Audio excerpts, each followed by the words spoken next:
Well, we're joined now in studio by Michael Meyer-Resenda. He is a Middle East expert for the NGO Democracy Reporting International. Now, Mr. Mansoor has been released. What does that mean now?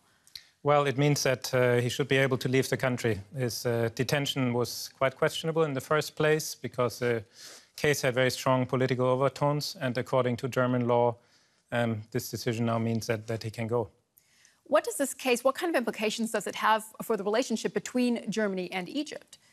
Well, you know, I think the case was initially quite a propaganda victory for the Egyptian government. It's cracking down on media that are dissenting from its line.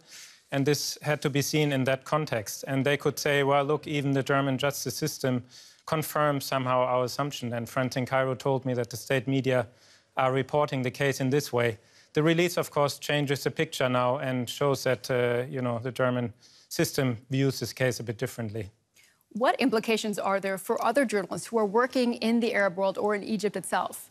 Well, I think generally that is a very good question. And I think we should also look at our rule of law systems to make sure that very openly political cases cannot just be taken up through international arrest warrants. And that's what this case highlighted, I would say. So that's something also for us to look at. Now, German Chancellor Angela Merkel, she hosted Egyptian President Abdel al-Sisi here in Berlin. Critics say that gave the impression that she was aligning herself with a dictator. Does that leave that impression? Well, it was a very controversial visit, I have to say. Sisi is very controversial, and I think the motivation was real politics. There are strategic interests with Egypt, strong business interests. But, you know, the president of the German parliament refused to meet him because of the crackdown on the opposition.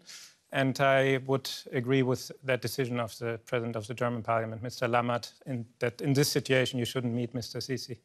And this has been a difficult time for Al Jazeera journalists in particular. Definitely, yes. Tell us more about the other cases that have been brought against them. Well, Al Jazeera has been under fire in Egypt ever since the military takeover, and their journalists have been detained. So the Mansoor case is very much part of that story. All right, Michael Meyer-Resenda, thank you so much for joining us here in studio with your insight. Thank you.